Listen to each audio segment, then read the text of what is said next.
Hello friends, welcome to SSC crackers. और इस channel पे फिर से आपका बहुत बहुत स्वागत है।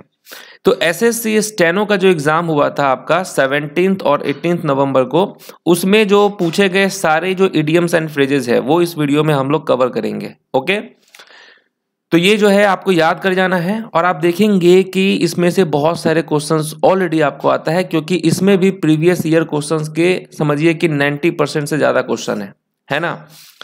तो चलिए देख लीजिए, आपका रिवीजन भी हो जाएगा और हो सकता है कि आपके आने वाले एग्जाम सीजीएल 2022 में ये रिपीट भी हो सकता है। ठीक है, तो स्टार्ट करते हैं हम लोग फर्स्ट क्वेश्चन के साथ। पहला क्वेश्चन है, he burned his fingers interfering in others problem.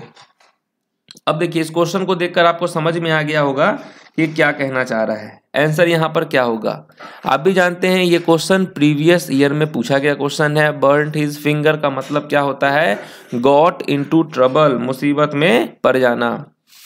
Next है to win laurels. To win laurels का क्या होगा यहां पर करेक्ट इडियम। चलिए इसका आंसर यहां पर क्या होने वाला है, to achieve honours and glory होगा यहां पर करेक्ट आंसर। ठीक है, ऑप्शन नंबर 3। नेक्स्ट क्वेश्चन है ब्रेक अ लेग। अब देखते हैं इसमें कितने लोगों का सही आता है, क्योंकि मुझे मालूम है कि इसमें हो सकता है कि आप कंफ्यूज होंगे। अगर आता है तो बहुत अच्छी बात है। तो ब्रेक अ लेग का यहां पर राइट आंसर क्या हो जाएगा। देखिए, ब्रेक अ लेग का मतलब होता है गुड लक। ओके अगर ऑप्शन नंबर 2 आया है, बहुत अच्छी बात है, 2 मार्क्स मिलेंगे आपको। तो याद रखना आपको, ब्रेक अ लेग का मतलब क्या होता है, गुड लक। जितने भी एक्टर और म्यूजिशियन होते हैं वो कभी भी जब स्टेज पे कोई जाता है परफॉर्म करने तो उसको गुड लक नहीं बोलते हैं। ठीक है, वो क्या बोलते हैं, ब्रेक अ लेग। समझ गए। तो ये उनका एक तरह से विश करने का तरीका है। ठीक है, नेक्स्ट है you need to be aware of Argus eyed people in the organisation. चलिए यहां पर क्या होगा, आर्गस आइड जो है इसका यहां पर राइट आंसर क्या होने वाला है, तो विजिलेंट होगा। विजिलेंट का मतलब क्या होता है, सावधान होता है, सतर्क होता है। और आर्गस आई का मतलब होता है सावधान। ओके, नेक्स्ट क्वेश्चन है grandpa often likes to sit in the balcony and chew the fat with me. चलिए, तो यहां पर च्यू द फैट जो है इसका करेक्ट इडियम यहां पर क्या होगा। तो देखिए, च्यू द फैट का मतलब होता है gossip and make small talk. Statement के साथ जब ये इडियम पूछा है तो आपको समझ में आ गया होगा। च्यू द फैट का मतलब होता है gossip and make small talk. Next question है two peas in a pod. Okay, अब देखिए ये एक पॉड है, इसमें 2 पीस हैं, है ना, मटर है। तो मतलब दोनों मटर है, मतलब क्या हो गया यहां पर आपका राइट आंसर कि look very similar in appearance और कैरेक्टर। ओके, मतलब सेम टाइप के दिख रहे हैं। नेक्स्ट हो गया break the ice. Okay, ice को ब्रेक करना, है ना, आइस को ब्रेक करना। और आइस को ब्रेक जो है कब किया जाता है, बहुत सारे लोग बहुत सारे काम में यूज लेते हैं। ठीक है, इसमें भी आइस जाता है। ठीक है, तो ब्रेक द आइस का यहां पर होता है मतलब to being conversation to relieve the tension in an uncomfortable situation. Okay, option number 1 हो जाएगा। नेक्स्ट क्वेश्चन है to be in the driving seat. Okay, to be in the driving seat मतलब कि कार जो है इसके ड्राइविंग सीट पे जो है कौन बैठा है, आप बैठे हैं। मतलब क्या हो गया यहां पर, राइट आंसर यहां पर हो जाएगा टू बी इन चार्ज और कंट्रोल ऑफ अ सिचुएशन, है ना। अब जो है सो आप ही है, टू बी इन चार्ज और control of a situation. Hit the sack का यहां पर क्या होगा। अब देखिए, ये भी जो ईडियम है ना, ये काफी कंफ्यूजिंग ईडियम है ना। लोग इसमें बहुत ज्यादा मिस्टेक करते हैं। अब एक तो आपने देख लिया था कि ब्रेक अ लेग का मतलब क्या था, गुड लक, है ना। उसी तरीके से हिट द शैक का भी ईडियम काफी कंफ्यूजन है। ठीक है, कंफ्यूजिंग वाला है। तो यहां पर राइट आंसर होगा गो टू स्लीप। मुझे मालूम है बहुत सारे लोगों ने यहां पर कंप्लीट द टास्क को टिक किया होगा, लेकिन इसका आंसर होता है go to sleep. Hit the sack का मतलब होता है गो टू स्लीप। नेक्स्ट है turn over a new leaf. Turn over a new leaf का राइट आंसर क्या होगा। Turn over a new leaf का राइट आंसर क्या होता है, to start behaving in a better way. To start behaving in a better way जो है ये इसका करेक्ट इडियम है। नेक्स्ट क्वेश्चन है hit the nail on the head. Okay, hit the nail on the head का क्या होगा right answer?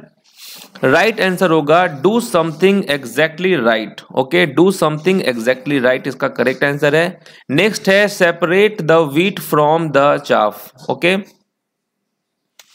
तो यहां क्या होगा इसका राइट आंसर? इसका मतलब होता है गेहूं को भूसी से अलग कर लेना। ओके, तो गेहूं को भूसी से अलग करना, यानी यहां पर भी क्या होगा इसका correct idiom? To separate the valuable from the worthless, बेकार चीजों से अच्छी चीजों को अलग कर देना। ओके, नेक्स्ट है blow hot and cold. Blow hot and cold का राइट आंसर यहां पर क्या होने वाला है? ब्लो हॉट एंड कोल्ड का राइट आंसर क्या हो जाएगा यहां पर? तो वैसिलेटिंग हो जाएगा, जिसका मतलब होता है हिचकिचाना। ठीक है, मतलब हिचकिचाहट होना।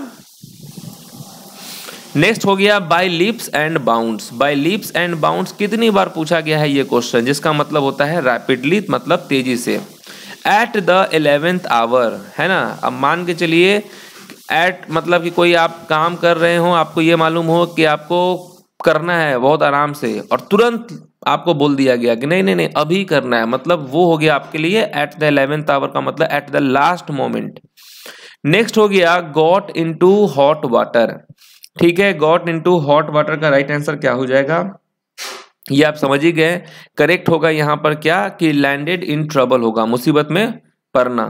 नेक्स्ट है take away your breath. Take away your breath, तो राइट आंसर क्या हो जाएगा यहाँ पर? एस्टोनिशिंग होगा यहाँ करेक्ट आंसर, इसका मतलब होता है आश्चर्यजनक, है ना। किसी चीज को देखकर आपकी सांसें रुक गई, सांसें निकल गई या रुक गई, ऐसे समझ सकते हैं आप।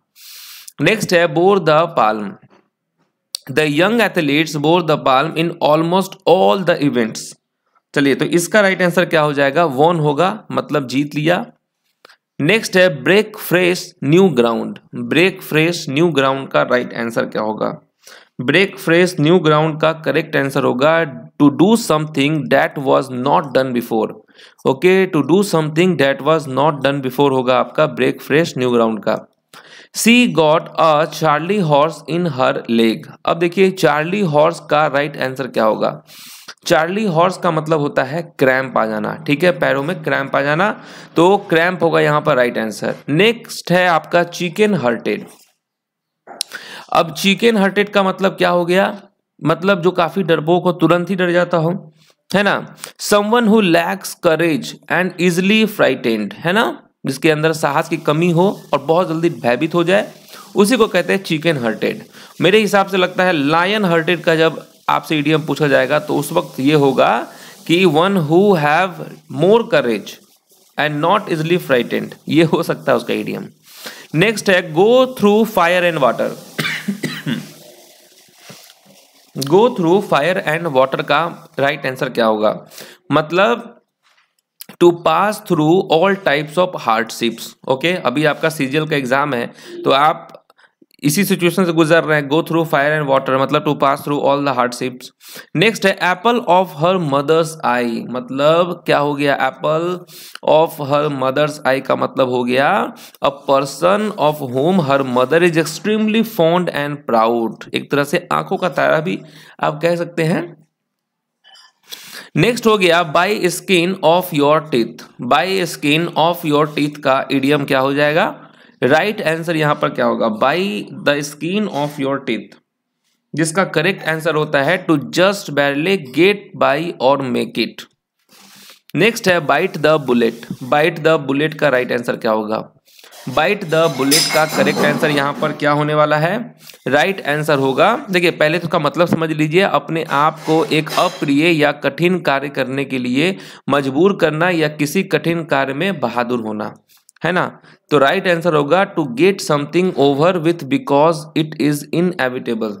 ओके, तो देखिए ये टोटल 25 क्वेश्चंस ही पूछे गए हैं आपके स्टेनो के एग्जाम में, है ना।